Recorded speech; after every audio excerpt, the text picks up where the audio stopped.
versículo 1 até o versículo 5.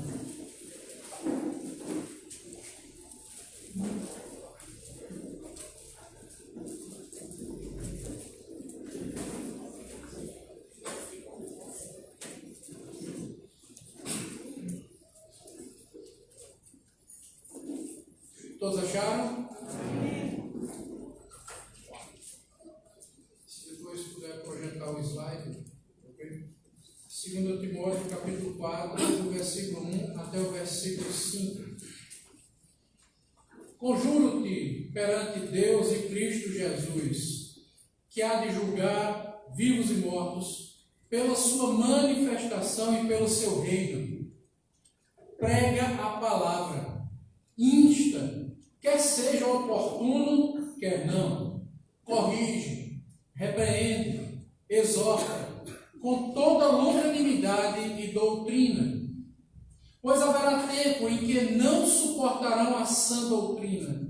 Pelo contrário, cercar-se-ão de mestres segundo as suas próprias cobiças, como que sentindo coceira nos ouvidos, e se recusarão a dar ouvidos à verdade, entregando-se às fábulas. Tu, porém, sê sóbrio em todas as coisas. Suporta as aflições, faze o trabalho de um evangelista, cumpre cabalmente o teu ministério. Vamos orar, irmãos. Senhor, nós queremos te pedir nesse momento que o teu Espírito Santo fale conosco. Fala conosco por meio da tua palavra, Senhor. Por isso eu peço com temor e com tremor no coração, porque essa é uma tarefa santa que somente o Senhor pode fazer. Somente o Senhor pode abrir a nossa mente para nos dar entendimento. Somente o Senhor pode abrir o nosso coração para que aceitemos a tua palavra de bom grado, para que sejamos transformados por ela. Senhor, planta em nós, eu te peço, Pai, o desejo de te agradar acima de todas as coisas. Seja com o teu povo, nos conduza nesse momento, porque nós estamos pisando agora em terra santa, Senhor. Seja com cada um. Nós oramos em nome do teu Filho Jesus. Amém. Podem sentar, irmãos.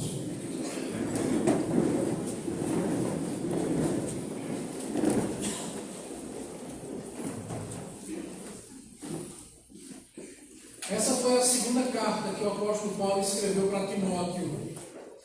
Timóteo era o pastor da igreja em Éfeso. E Éfeso era a segunda cidade mais importante do Império Romano. Só estava abaixo da própria Roma. Então, perceba que Timóteo tinha uma tarefa importantíssima dada à igreja que ele pastoreava. O apóstolo Paulo escreveu a primeira carta a Timóteo 8 anos depois que ele saiu de Éfeso. A cidade de Éfeso era tão importante que o apóstolo Paulo esteve lá e permaneceu nessa cidade por 3 anos. Foi a cidade de todas as igrejas que Paulo abriu, em que ele permaneceu mais tempo, em que ele gastou mais tempo para ensinar, para instruir, para treinar. Éfeso se tornou um centro teológico no mundo antigo. E Paulo então sai de Éfeso após passar esses 3 anos, viaja, e 8 anos depois, após a sua prisão, o apóstolo Paulo escreve para o seu discípulo Timóteo, que ele chamava de meu filho amado. Algum tempo depois, Paulo escreve agora essa carta que nós acabamos de ler, um trecho dela. Segunda carta de Paulo a Timóteo. E Paulo escreve essa carta agora em uma condição totalmente diferente daquela primeira que ele escreveu. Porque agora, quando Paulo escreve essa carta, Paulo já estava preso na masmorra, num lugar escuro, num lugar frio, abandonado, sem os seus livros, enjaulado, encarcerado como um prisioneiro. E era de se esperar que uma pessoa debaixo dessas condições escrevesse uma carta pedindo ajuda, ou escrevesse uma carta reclamando pela falta de ajuda. Mas o curioso é que Paulo escreve essa carta, apesar de estar sob essas condições, Paulo escreve essa carta não preocupado consigo mesmo. Paulo não demonstra preocupação porque estava condenado à morte. E ele diz isso no texto: eu sei que a hora da minha partida é chegada. O Senhor já havia revelado a Paulo: você não vai sair mais dessa prisão para pregar o Evangelho. Daqui você vai sair para a morte. Paulo sabia disso. Paulo não escreve essa carta numa posição de desespero, de falta de esperança. Ele não faz alardes. Quando nós lemos essa carta, e eu espero que você já tenha lido, e se não leu, eu oro a Deus para que você leia. Mas quando nós lemos essa carta, uma preocupação fica muito latente nela. A maior preocupação de Paulo não era consigo mesmo, era com a igreja. Paulo estava preocupado com o estado da igreja. Paulo estava preocupado com a situação espiritual dos irmãos. Como é que aqueles irmãos estavam vivendo? O que é que aqueles irmãos estavam ouvindo? De que aqueles irmãos estavam se alimentando? Quem eram as pessoas que estavam tentando influenciar esses irmãos? Essa era a preocupação de Paulo. Paulo escreve essa carta não para preservar a sua própria vida. Ele escreve essa carta para preservar a igreja. É com a igreja que o apóstolo Paulo se preocupa. É com o estado espiritual dos irmãos. Porque o apóstolo Paulo sabe que todo o restante da nossa vida depende disso. Por isso que é tão importante cuidar da igreja. Por isso que é tão importante zelar pela igreja. Por isso que é tão importante, e é a coisa que existe de mais importante, zelar por aquilo que sai do púlpito da igreja. Porque a fé vem pelo ouvir, e ouvir a palavra de Deus. Se a palavra que sai do púlpito é contaminada, se a palavra que sai do púlpito é distorcida, se não é a palavra de Deus genuína, a sua fé será infectada, infeccionada, inflamada, contaminada. E essa era a maior preocupação do apóstolo Paulo. O que é que os meus irmãos amados estão ouvindo? Do que é que eles estão se alimentando? Eu penso que a frase mais forte que Paulo utiliza nesse trecho que nós lemos é: prega a palavra. Mas existem 3 outras advertências que o apóstolo Paulo faz nesse texto. Então eu queria destacar nessa passagem 4 coisas. Eu queria inspecionar junto com os irmãos 4 coisas nesse texto. A primeira delas é a expressão que ele usa já no início: diante de Deus e de Cristo Jesus. A segunda delas é a frase que eu acabei de citar: prega a palavra. A terceira coisa que eu quero destacar nesse texto é quando o apóstolo Paulo alerta que haverá um tempo em que as pessoas dentro da igreja não suportariam a sã doutrina. Doutrina, teologia. Chegaria o dia em que as pessoas dentro da igreja teriam aversão à teologia, à doutrina. E a quarta coisa que eu quero compartilhar com os irmãos é a expressão que o apóstolo Paulo usa no versículo 5. Tu, porém. E esse tu, porém, se repete em diversas outras passagens da Bíblia. E depois de dizer uma série de coisas aqui, o apóstolo Paulo escreve para Timóteo como se estivesse olhando para ele cara a cara, face a face, e diz: tu, porém. E o que quer dizer se tu, porém? Então eu quero compartilhar com os irmãos esses 4 destaques aqui desse texto. Por isso eu peço que você deixe sua Bíblia aberta. Não feche sua Bíblia. Eu quero que você seja convencido pela Sagrada Escritura e não por mim. Eu sou apenas um servo. E eu queria pedir que os irmãos estivessem orando para que eu não falasse nada além daquilo que a Bíblia já diz. Mas que ao mesmo tempo eu não falasse menos do que aquilo que ela também diz. Que eu entregue essa mensagem para você por completo, do começo ao fim, sem faltar nada, sem acrescentar nada. E depois disso, o que você vai fazer com essa mensagem, agora é entre você e Deus. A primeira coisa que o apóstolo Paulo diz no versículo 1, conjuro-te perante Deus e Cristo Jesus. O apóstolo Paulo está dizendo, em outras palavras, que ele não é o autor da mensagem. Ele não é o criador, o inventor dessa mensagem. Ele é apenas o portador dessa mensagem. Ele é apenas aquele carteiro que pega a correspondência e entrega. E ele entrega todo o conselho de Deus, toda a mensagem de Deus. E essa é uma preocupação muito clara que o apóstolo Paulo apresenta aqui nesse texto. Porque a mensagem de Deus é o padrão para a nossa vida. Nós não podemos viver além e nem aquém da palavra de Deus. É na palavra de Deus que nós precisamos estar centrados. É na palavra de Deus que nós precisamos estar firmados. A primeira pergunta que todo crente deveria fazer diante de toda e qualquer situação é: onde é que está escrito? Onde está escrito?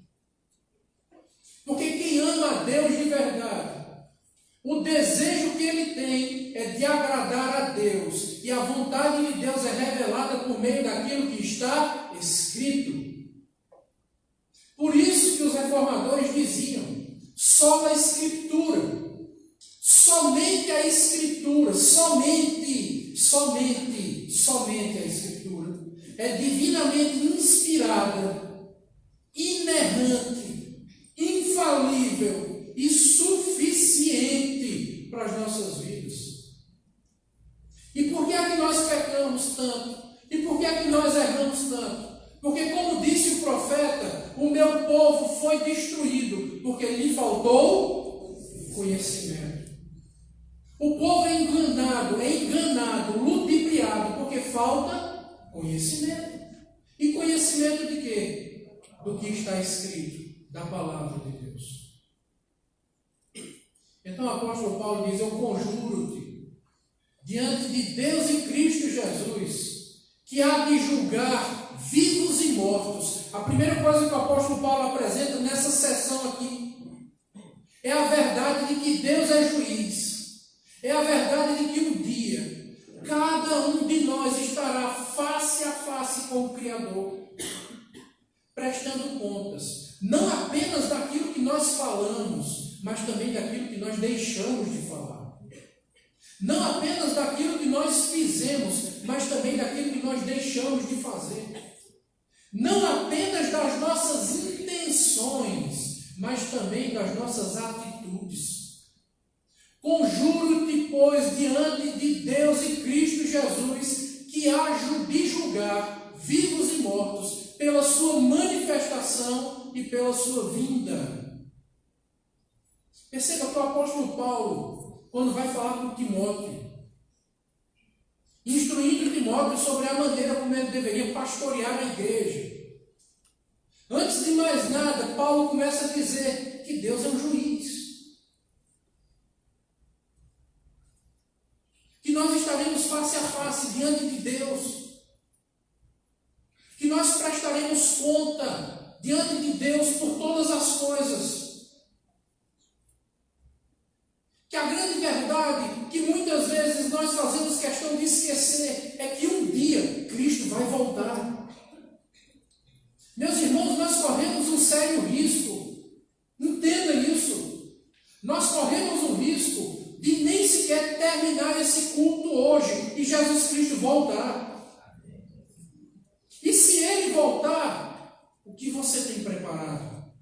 Para quem será? Lembra? Essas foram as palavras de Cristo. Porque Cristo conta a parábola de um homem que só se preocupava com sua vida física. Seus negócios estavam indo de vento em polpa. E esse homem diz assim consigo mesmo: os celeiros são poucos, eu tenho que construir celeiros maiores, meu negócio é lucrativo e eu vou fazer celeiros maiores, porque o ano que vem é promissor. E Cristo olha para esse homem e diz: louco, esta noite se pedirem a tua alma o que tens preparado, para quem será? É uma loucura você viver a sua vida sem buscar entender quais são os princípios espirituais de Deus para a sua vida. É uma loucura você achar que a vida se reduz ou se resume simplesmente a isso aqui que nós tocamos, que nós vemos, que nós apalpamos, que nós sentimos. Meu querido, a vida é muito mais do que isso. A vida que Deus tem preparada para cada um de nós é muito maior do que tudo isso. É muito mais forte do que tudo isso. Porque isso que nós enxergamos, que nós sentimos, que nós palpamos, isso é passageiro, é temporário. Então o apóstolo Paulo, ele começa a apresentar essas verdades logo de cara. Por isso ele usa essa expressão tão forte. Conjuro-te. Conjuro-te. Perante Deus em Cristo Jesus. É como se Paulo estivesse dizendo assim: eu estou intercedendo por você, de joelhos, ao lado do Pai e ao lado do Filho. E estou clamando para que o Espírito Santo lhe conserte, para que o Espírito Santo lhe convença, para que o Espírito Santo lhe conduza. Conjuro-te. Eu estou aqui de joelho pela sua vida, junto com o Pai e junto com o Filho. Ele que há de julgar vivos e mortos, pela sua manifestação e pelo seu reino. É o reino dele, não é o nosso reino. E mais à frente vai ficar claro por que é que o apóstolo Paulo diz aqui pelo seu reino. Porque poucas linhas depois, saltando apenas um versículo depois desse, o apóstolo Paulo vai dizer que existem algumas pessoas infiltradas dentro da igreja que, apesar de falarem do reino de Deus, não estão preocupadas com o reino de Deus. Elas estão preocupadas com o seu reino. Elas querem construir o seu império. Elas querem solidificar o seu poderio. É com isso que elas estão interessadas. Muito embora essas mesmas pessoas falem sobre Deus. Uma coisa é falar sobre Deus. E outra coisa é fazer a vontade de Deus. Nós veremos isso daqui a pouco. Então Paulo, já no primeiro versículo, ele lança os fundamentos para depois desenvolver o seu pensamento. E esse é o primeiro ponto. Diante de Deus e Cristo Jesus. Porque, meus irmãos, era assim que Paulo andava. Diante de Deus e diante de Cristo Jesus. E diante de quem nós temos andado? A nossa obediência, o nosso temor, a nossa submissão é condicionada a quem? Aos homens ou a Deus? Alguns dizem que você tem que obedecer aos homens. Romanos 13 diz que toda autoridade foi constituída por Deus e foi criada para o bem do homem. E nós deveríamos obedecer toda a autoridade. E isso é verdade, desde que a autoridade esteja submissa a Deus. Efésios capítulo 5 diz que a mulher esteja sujeita ao seu marido como se estivesse ao próprio Cristo. Veja, a submissão da mulher ao seu esposo é condicionada ao testemunho que o seu esposo dá de Cristo. Se seu marido parecer com Jesus, vai ser muito fácil para você ser submissa a ele. Mas se o seu marido não parece com Jesus, parece com o diabo,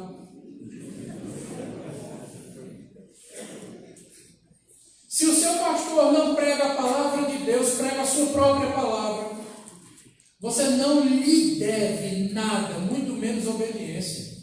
Porque Atos capítulo 5, versículo 29 diz assim: Pedro e os apóstolos disseram: importa, pois, obedecer a Deus do que aos homens. E essa foi uma ordem apostólica. O mesmo apóstolo que disse que as autoridades são constituídas por Deus é o mesmo apóstolo que diz que se essa autoridade não obedecer a Deus, você não deve obediência a ela. A sua obediência está condicionada a Deus e não aos homens. Se a sua obediência não estiver condicionada a Deus, estiver condicionada aos homens, você não vive como um filho de Deus, você vive como um membro de uma seita. Porque não é a igreja que salva, é Jesus. Não é uma denominação. Você não vai entrar no céu com a carteirinha de membro da Igreja Cristã Nova Vida de Campina Grande. Ó, que legal. Não terá um lugar especial para você no céu pelo fato de você ser membro dessa igreja. Seu lugar é garantido por Cristo. É a Ele que você deve obediência. Se o líder da equipe, se o pastor dessa igreja faz o que é bíblico, obedeça. Se ele, ou qualquer líder dessa igreja, fizer o que não é bíblico, faça-me um favor, desobedeça. Sua obediência está condicionada a Jesus Cristo. Ele é o seu Senhor. Ele é o seu Salvador.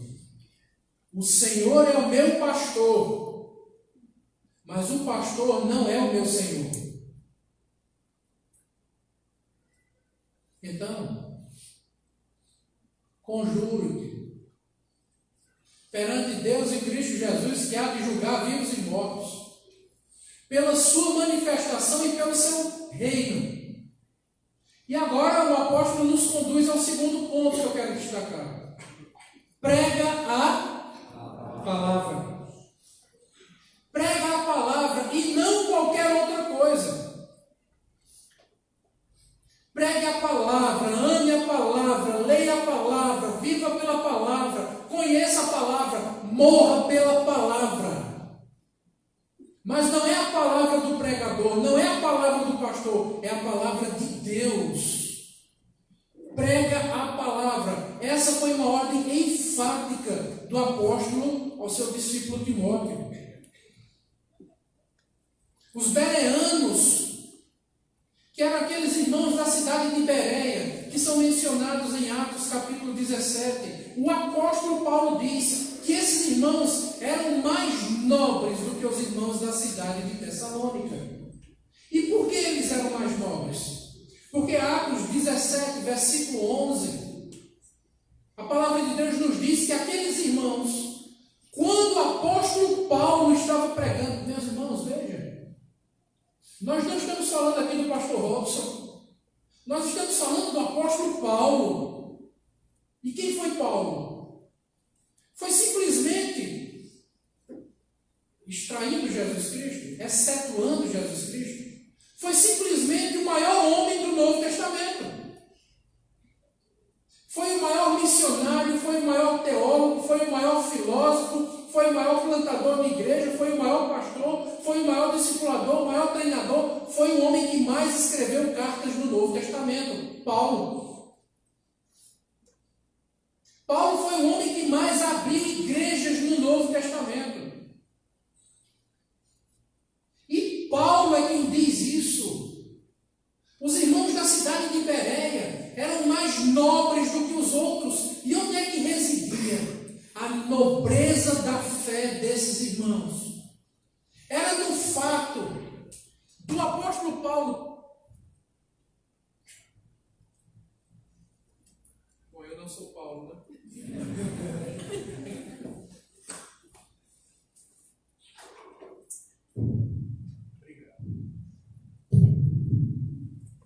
A nobreza deles residia no fato do apóstolo Paulo pregar e aqueles irmãos abrirem a Sagrada Escritura e verificarem se aquilo que Paulo estava dizendo estava certo. Se aquilo que Paulo estava dizendo estava de acordo com aquilo que estava escrito. É aqui que residia. E o apóstolo, a nobreza deles. E o apóstolo Paulo ficava magoado por causa disso. Nós não encontramos em nenhum lugar o apóstolo Paulo dizendo assim: mas meu irmão, fui eu que preguei para você, fui eu que fundei a tua igreja, e agora eu estou falando e você não acredita em mim? Nós não encontramos em nenhum lugar o apóstolo Paulo dizendo assim: que falta de consideração a sua. Fui eu que lhe discipulei, fui eu que lhe ensinei a ler a Bíblia, e agora estou pregando, e você vai verificar para ver se o que eu estou pregando está certo. Nós não encontramos o apóstolo Paulo em nenhum lugar dizendo assim: meu irmão, você não confia mais em mim, não é? Nós não encontramos em nenhum lugar o apóstolo Paulo dizendo assim: respeite a autoridade, porque toda autoridade é constituída por Deus. O que eu estou falando é como se Deus estivesse falando, então obedeça o que eu estou dizendo e eu não aceito ser questionado. O apóstolo Paulo não era um ditador, não era um maníaco controlador. O apóstolo Paulo era um servo de Deus. E quando ele descobre que os irmãos chegavam em casa e abriam a Bíblia, ou os manuscritos, na época, os pergaminhos, iam verificar se aquilo que estava escrito, Paulo estava pregando da maneira certa. Paulo achou isso maravilhoso. Paulo achou isso fantástico. Tanto é que Paulo foi conduzido pelo Espírito Santo a deixar isso registrado na Sagrada Escritura. Esses irmãos são melhores do que os outros. Esses irmãos são mais nobres do que os outros. Porque a dependência deles está em Cristo. Porque a confiança deles está em Cristo. Porque a fé deles está depositada em Cristo. Porque esses irmãos amam a Sagrada Escritura. Eles dependem da Sagrada Escritura. Eles não querem tudo pronto. Eles estão indo atrás para descobrir. Porque, meu irmão, entenda uma coisa. Uma coisa é você ouvir a voz de Deus pela boca de outra pessoa. E outra coisa é você ouvir a voz de Deus falando diretamente para você. Abra a Sagrada Escritura, leia a Sagrada Escritura, conheça a Sagrada Escritura, ame a Palavra de Deus, viva pela Palavra de Deus, prega a Palavra, pregue a Palavra. Foi isso que Paulo disse a Timóteo. Não é pecado verificar se aquilo que o pregador fala está de acordo com a Sagrada Escritura.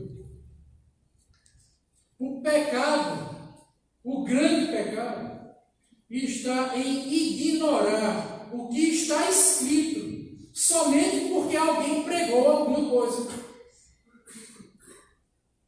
A autoridade do pregador não está no pregador em si, mas na palavra que ele prega.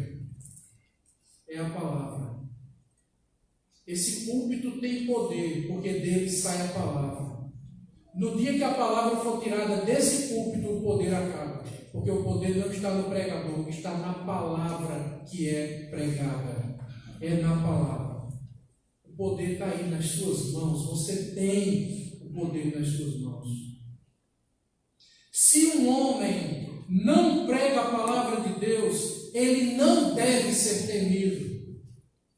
Mas se ele prega a Sagrada Escritura, devemos ter motivo para temer suas palavras. Houve na história uma rainha que disse: eu tenho mais medo das orações daquele homem do que todo o exército inimigo. Deixa eu mostrar isso aqui para vocês na Sagrada Escritura. Porque o que nós mais temos hoje, eu quero relembrar aqui de uma frase de Martinho Lutero, porque o apóstolo Paulo disse assim: chegará o dia em que não suportarão a sã doutrina, cercar-se-ão de falsos mestres. E Martinho Lutero, ele disse assim: a profecia de Paulo está se cumprindo em nossos dias até demais.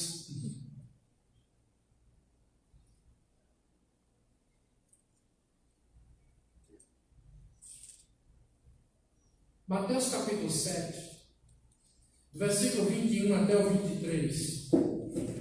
Jesus Cristo disse assim: nem todo que me diz Senhor, Senhor entrará no reino dos céus, mas aquele que faz a vontade de meu Pai que está nos céus.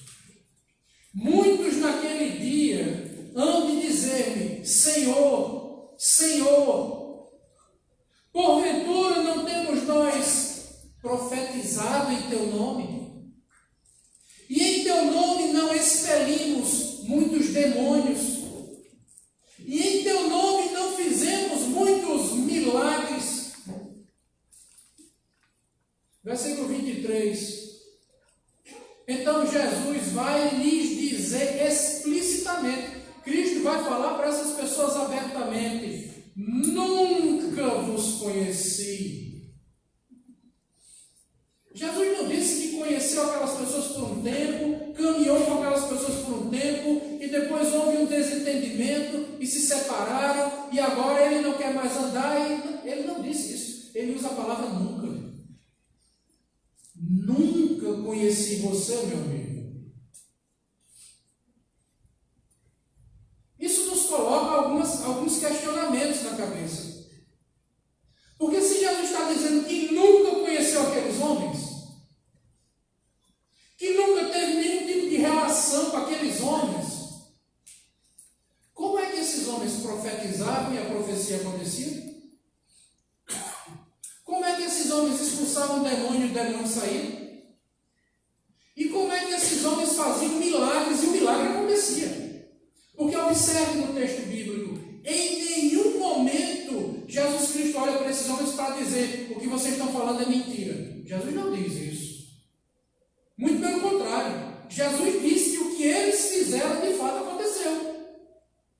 Mas olha como é que Jesus chama. Veja qual é o adjetivo que Jesus utiliza para se referir àquilo que estava acontecendo. Apartai-vos de mim, vós que praticais a iniquidade. Entenda. Os milagres estavam acontecendo, as profecias estavam se cumprindo, os demônios estavam sendo expulsos. Mas Jesus chama isso de iniquidade. Logo, essas coisas não podem ter acontecido pelo poder do Espírito. Como é que o Espírito Santo vai fazer uma coisa e Jesus vai dizer que aquilo que está sendo feito é iniquidade? Será que Jesus agora está em conflito com o Espírito Santo? Não. Tem que haver uma outra explicação para isso.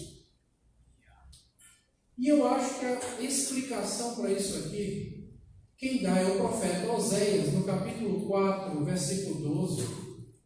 Quando Oséias diz assim: o meu povo consulta um pedaço de madeira. Era a idolatria do povo, um pedaço de madeira, eram as esculturas, as imagens que eles adoravam, que eles carregavam em procissão, nas suas festas religiosas. E o próprio Deus diz assim: o meu Deus consulta um pedaço de madeira, e o pedaço de madeira dá a resposta. Eles consultam, e o milagre acontece.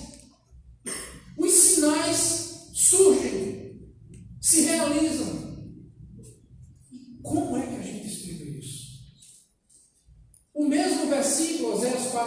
continua dizendo assim: porque o espírito de prostituição foi enviado para enganá-los. São milagres que acontecem, como diz o apóstolo Paulo lá em Tessalonicenses. É o mistério da iniquidade que já opera. É um mistério, porque é uma coisa que não é tão clara. Foi feita de forma maquiavélica para enganar, para ludibriar. Paulo diz isso em Tessalonicenses. O mistério da iniquidade já opera e aguarda até que do meio seja retirado aquele que o detém. Que o poder demoníaco viria com todo o poder e sinais e prodígios de mentira, que se fosse possível, enganaria até os eleitos, os escolhidos de Deus. É isso que está escrito.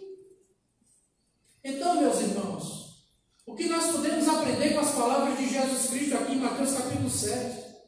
E o que nós podemos aprender com as palavras do apóstolo Paulo no texto que nós estamos refletindo nessa noite?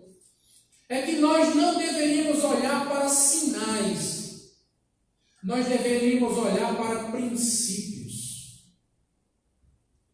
Não são sinais que formam a nossa fé, são princípios que formam a nossa fé. Nós não somos o povo do sinal, nós somos o povo do princípio, os princípios da palavra de Deus, os princípios que Deus estabeleceu. Por isso o povo é destruído, porque lhe falta conhecimento da Sagrada Escritura. Jesus diz a mesma coisa 2 vezes, Mateus capítulo 12, e depois ele volta a dizer a mesma frase em Mateus capítulo 16. Uma geração má e adúltera pede um sinal, mas nenhum sinal lhe será dado, a não ser o sinal do profeta Jonas. Nós não fomos chamados por Deus para viver a nossa vida inteira buscando sinais. Por outro lado, sinais acontecem, maravilhas acontecem, vindas da parte de Deus. Nosso Deus é o mesmo ontem, hoje e sempre. Ele faz maravilhas desde que Ele queira fazer. Nosso Deus é um Deus de milagres, é o Deus do impossível. Ele pode operar a maravilha que Ele quiser, Ele pode contradizer ciência, Ele pode ir contra as forças da natureza. O que para o homem é impossível, para Deus se torna possível. O nosso Deus é o Deus da possibilidade diante da impossibilidade. Nós cremos em milagres. Nós cremos que Deus pode ressuscitar pessoas. Que Deus pode fazer sinais e maravilhas que Ele quiser fazer.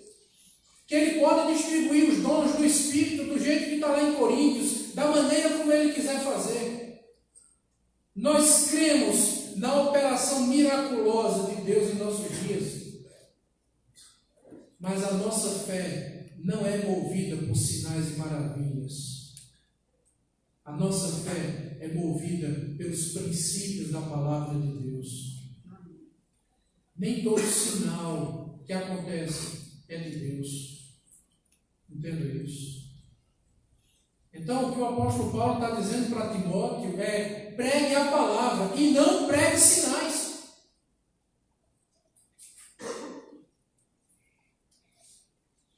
Jesus deixou claro que nem todos que usam o nome do Senhor são salvos. E nem todos que falam em nome de Deus são de Deus. Muitas pessoas dizem assim, abre aspas, se fala de Deus eu escuto, fecha aspas. Ou então dizem assim, abre aspas, Deus é um só em qualquer lugar, fecha aspas. Eu quero dizer para você que não é nada. Porque o que nós temos aqui em Mateus capítulo 7 é muitos dizendo Senhor, Senhor, e Jesus dizendo para eles, nunca vos conheci, nunca vos conheci. Em teu nome fizemos isso, aquilo, outro, e Jesus está dizendo, apartai-vos de mim. Eu quero dizer para você que o que faz um homem crer é a palavra, não é um sinal. A fé vem pelo ouvir. E não é ouvir qualquer coisa, não. É ouvir a palavra de Deus. A fé vem pelo ouvir. Romanos 1,16. A fé vem pelo ouvir. E ouvir a palavra de Deus. Pregue a palavra. É o poder da palavra. É a palavra que transforma, é a palavra que cura, é a palavra que liberta, é a palavra que vivifica, é a palavra que tonifica. Muitas pessoas nos dias de Paulo estavam pregando aquilo que elas achavam que deveria ser pregado, e não aquilo que a palavra diz que deve ser pregado. Mas eu quero dizer para vocês que nos nossos dias a situação ainda é pior. Porque falsas pregações que distorcem o Evangelho têm se propagado com maior rapidez por causa das mídias sociais. Por causa da grande liberdade que existe no nosso país, de você abrir igreja em qualquer esquina, com qualquer pessoa que está à frente de qualquer igreja, para pregar qualquer coisa que eles estão chamando de Evangelho. E eu quero dizer para você que nem tudo que chamam de Evangelho, na verdade é Evangelho. Eu quero fazer uma apresentação breve para você do que é o Evangelho. O Evangelho é o poder de Deus para a salvação de todo aquele que crê, primeiro do judeu, depois do gentio, do grego. Mas eu quero fazer uma apresentação breve para você do que é o Evangelho. A palavra Evangelho significa boas novas, é a boa notícia, a novidade que empolga o coração e que dá sentido à vida. E que boa notícia é essa? Primeiro, para que haja boa notícia, você precisa estar consciente da realidade. E a grande realidade é que o homem está morto em seus delitos e pecados. Que sem derramamento de sangue não há remissão de pecados. Que Atos capítulo 4, versículo 12 nos diz que fora de Jesus Cristo não existe salvação. Porque nenhum nome foi dado entre os homens abaixo do céu, pelo qual importa que sejamos salvos. Então o Evangelho só é Evangelho de fato, só é a boa notícia de fato, se você se der conta da realidade. E a realidade é que todos nós nascemos mortos em nossos delitos e pecados. Cada ser humano que vem à Terra vem condenado àquilo que a Bíblia chama de inferno.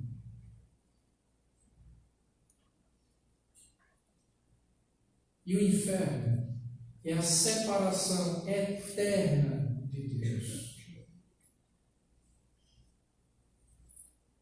A notícia só é boa quando você se dá conta da gravidade.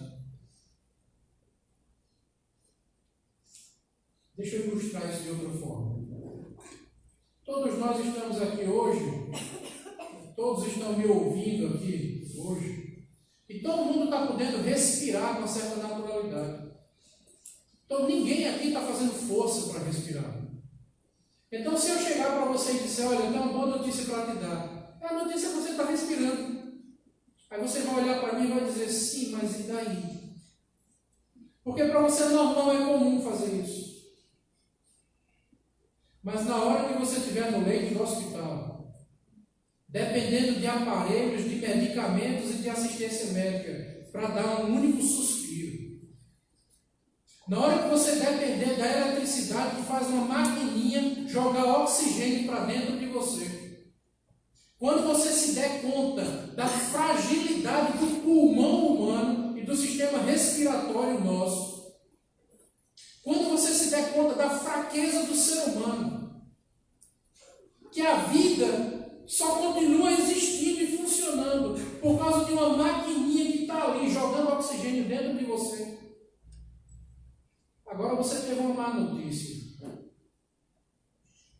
Aí de repente o médico vem até você quando você mal pode abrir os olhos, e o médico olha para você e diz assim, eu tenho uma boa notícia para te dar. A notícia é que você está se recuperando, você está ficando bom, e daqui a 3 dias você não vai precisar mais desse aparelho para respirar. E depois de 3 dias o médico volta e diz: olha, você está curado, eu vou desentubar você agora. E você vai poder respirar. E depois de um tempo, o médico retorna até você e diz assim: eu quero dizer que você está bem, você está curado, eu estou dando alta, você vai poder voltar para a sua casa e seguir com sua vida normal. Essa é uma boa notícia. Quando o médico olhar para você e dizer assim: você pode respirar livremente, normalmente, sem ajuda de aparelhos. Essa é uma boa notícia. Mas por que é uma boa notícia? Porque você teve a consciência de que um dia não era tão fácil assim respirar e você estava condenado ao uso de aparelhos. O Evangelho só é Evangelho quando o ser humano se der conta da sua fragilidade diante de Deus, da sua pecaminosidade, da sua inimizade contra Deus, da sua separação contra Deus. Quando o ser humano se der conta disso, que ele é inimigo de Deus e Deus é inimigo dele, que ele está eternamente condenado, e de repente, sem ver nem para quê, de uma forma inexplicável, Jesus aparece no meio da história e muda o curso da história. Aquele que era inimigo agora é feito amigo. Aquele que estava morto agora é vivificado. E aquele que estava separado agora foi adotado como um filho. Agora o Evangelho faz sentido. Agora são as boas novas. Agora você louva a Deus pelo Evangelho. Qualquer outra coisa que for pregada diferente disso, chame de qualquer outra coisa. Só não chame de Evangelho. E é isso que Paulo está dizendo a Timóteo. Prega a palavra. Sabe por quê, meus irmãos? Porque nós corremos o sério risco de ter uma igreja entupida de gente que não nasceu de novo.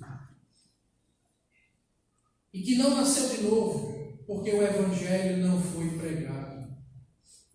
Porque o pregador não está preocupado com a coisa mais importante que existe, que é a salvação do ser humano. Ele está preocupado apenas em manter pessoas ali, usando as pessoas como massa de manobra, para que a máquina continue funcionando, para que as equipes continuem em atividade.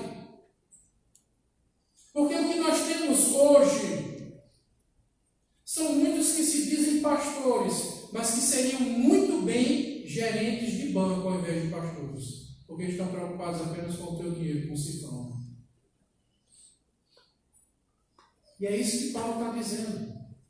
Isso agora nos leva ao terceiro ponto da pregação. Haverá tempo em que não suportarão a sã doutrina. E por que não suportarão a sã doutrina? Veja o que o texto diz. Pelo contrário, cercar-se-ão de mestres, segundo as suas próprias cobiças. Irmão, perceba uma coisa aqui no texto.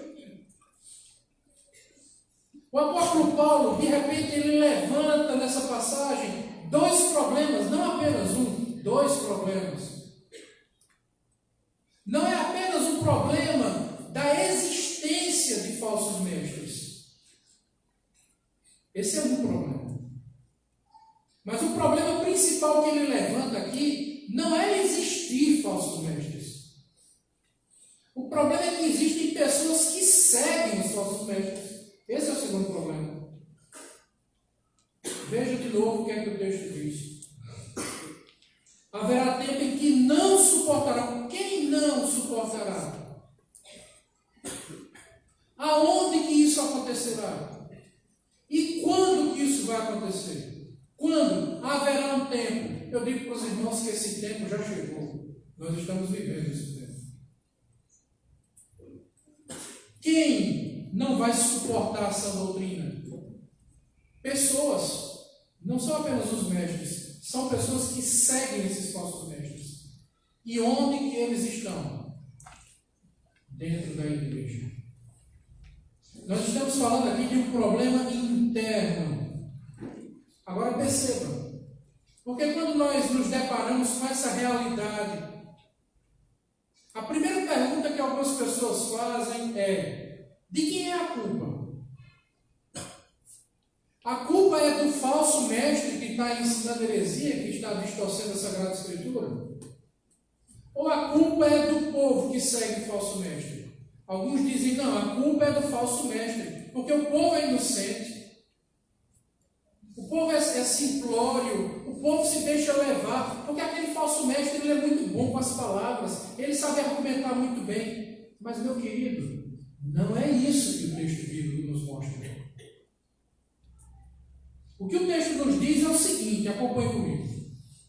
Haverá tempo em que não suportará essa doutrina. Tem gente que não vai aguentar mais uma teologia bíblica, uma pregação bíblica.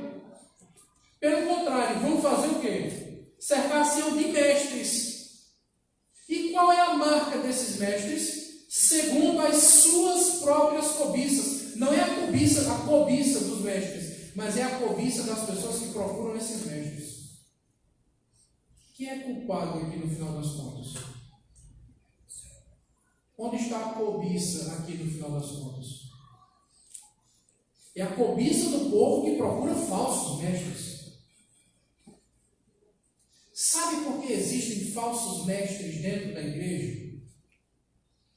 Porque tem pessoas que dão audiência para esses falsos mestres. Sabe por que tem falsos mestres dentro da igreja? Porque tem pessoas que seguem esses falsos mestres e dão lucro para esses falsos mestres. Quem é culpado no final das contas? Cercar-se-ão de mestres segundo as suas próprias cobiças, como o quê? Sua Bíblia está aberta, meu irmão? Sua Bíblia está aberta, meu irmão? Versículo 3, vamos ler. Apenas o versículo 3. Pois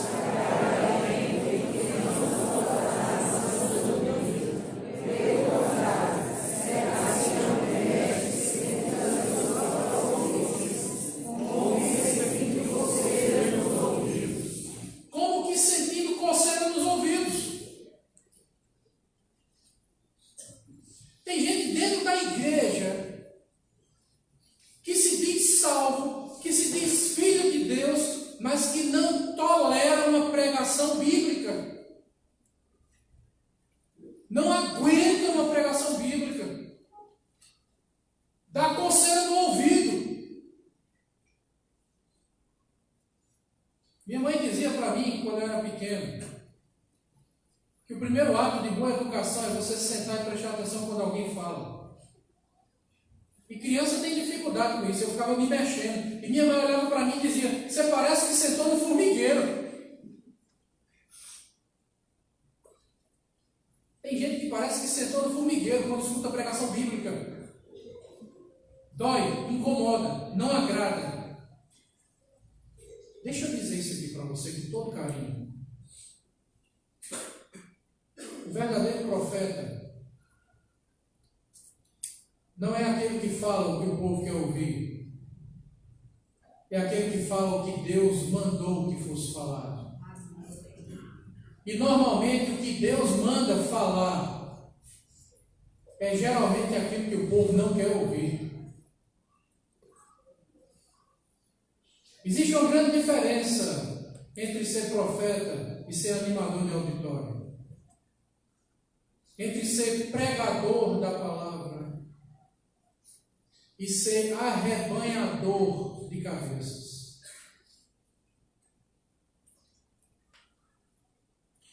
Não suportarão a sua doutrina. Sentirão coceira no ouvido. É uma expressão muito engraçada. Eu lembro minha mãe dizer isso. Deu um farnizinho no juiz. Até hoje eu não sei o que é esse farnizinho. Eu não sei o que é o farnizinho. Mas eu acho que deve ser uma coisa muito incômoda, né? Ali que dá na cabeça do juízo, né? Que impede que você sinta prazer e contentamento naquilo. E o resultado desse sentimento no coração é o versículo 4. Vamos ler junto comigo, apenas o 4, vamos lá. E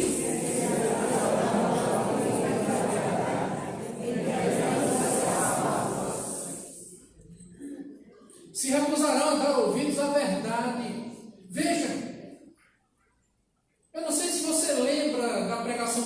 passado, talvez você nem estivesse aqui, mas nós falamos sobre isso.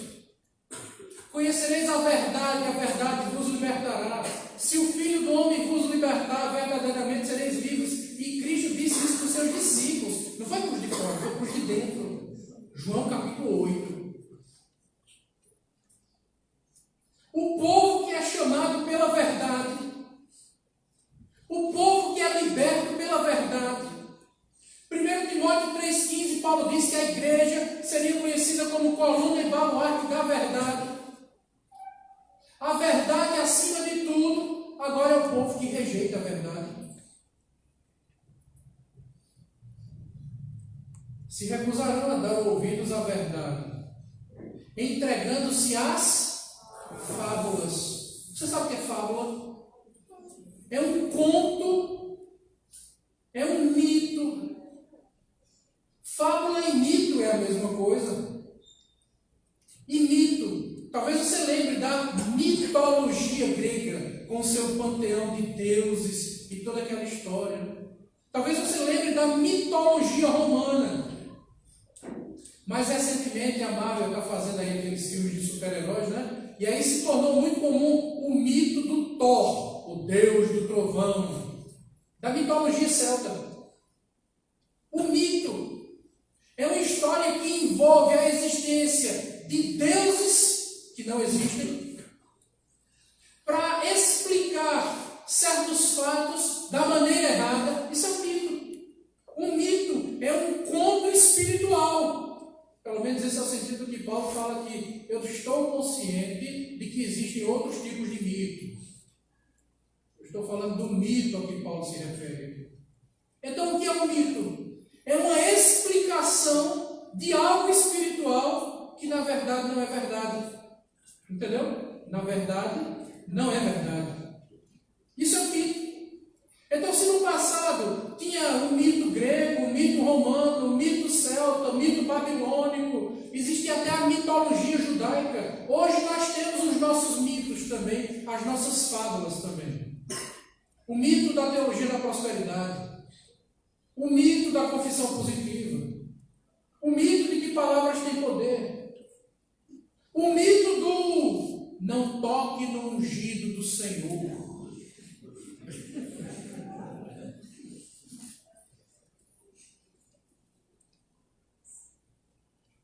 Existem uns mitos que foram criados dentro da igreja. E, meus irmãos, tem gente que gosta. Porque se recusarão a dar ouvidos à verdade e se entregarão às fábulas. Se deleitarão às fábulas, nas fábulas. Existem pessoas que são salvas nesse meio? Claro que sim. Claro que sim. E quem explica isso é o próprio Jesus Cristo. Se você ler Apocalipse, quando se fala da Babilônia, Apocalipse capítulo 17, capítulo 18, o próprio Jesus Cristo, que foi quem deu a mensagem para o apóstolo João, Jesus diz assim: sai dela, povo meu. Existe um povo de Deus no meio de um lugar chamado Babilônia. Mas a ordem de Cristo é: sai dela, povo meu, porque o juízo vai descer. Sai dela, povo meu, para você não se tornar participantes no seu juízo, quando Deus derramar o seu juízo.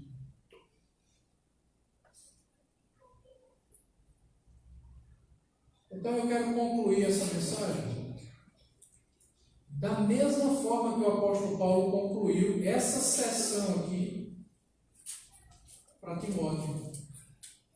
Tu, porém, tu, meu irmão, porém. Esse porém aqui tem um significado grande. Apesar de tudo isso que vai acontecer, e no nosso caso aqui já está acontecendo, a despeito de tudo isso, você tem que ser diferente. Você tem que andar na contramão. Sai dela, povo meu. Tu, porém.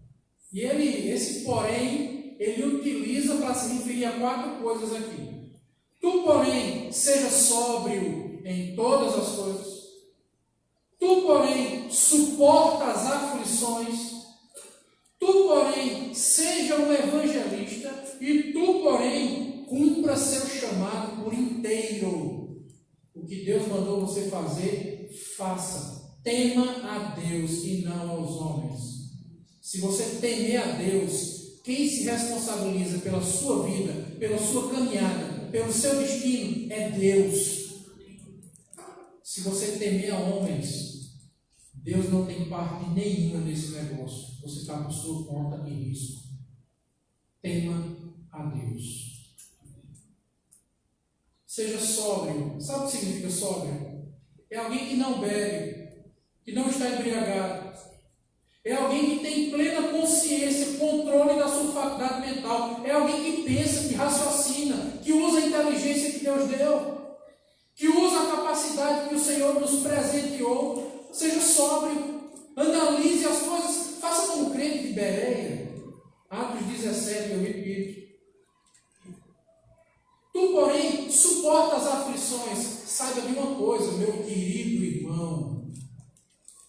Na hora de você decidir amar a Deus acima de todas as coisas, na hora que você decidir obedecer a Deus acima de todas as coisas, você vai sofrer. Nós não pregamos aqui o evangelho do pare de sofrer, porque Cristo disse que no mundo nós teríamos aflições, mas tende bom ânimo, Ele venceu o mundo. Na hora que você decidir amar a Cristo e obedecer a Cristo, você vai ter que pagar um preço por isso. Negue-se a si mesmo. Tem uma cruz para você carregar. Tome a sua cruz e siga a Cristo. Meu irmão, agarre a sua cruz com unhas e dentes, morda ela, mastigue ela. Se não tiver mais pé para andar, se arraste. Se o braço estiver cansado, puxe com os dentes. Mas não largue sua cruz. Siga a Cristo. Siga a Cristo. Tema a Cristo. Ame a Cristo. Viva por Cristo. E se for preciso, morra por Cristo. Porque Ele morreu por você. Ele deu a vida por você. E Ele ressuscitou por você. Tu, porém, seja um evangelista. E o que é um evangelista? É alguém que prega o evangelho. E o que é o evangelho? Eu preguei agora há pouco para vocês. Fiz uma descrição rápida do que é o evangelho. O evangelho não é a mensagem do pare de sofrer, venha ser feliz, a vida com Cristo é uma festa. Uhul! Isso não é evangelho. Seja um evangelista.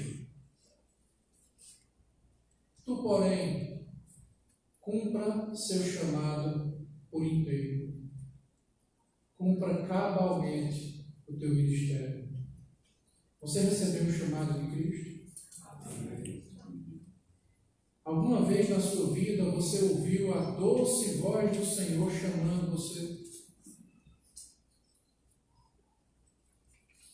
Siga a sua vida de maneira que você seja obediente a essa doce voz que você ouviu. Tem uma música muito antiga do cantor cristão. Quando se fizer chamada, quando se fizer chamada, é assim? Vocês começarem, siga em frente, meu irmão. Cristiano já está vindo para aqui, que já vai pegar a música, né, Cristiano? Desculpa acompanhar. Vamos embora. Acho que Paulinha nem tem essa letra aí, né, Paulinha? Eu acho que isso era na época ainda que o pessoal nem escrevia a letra, né?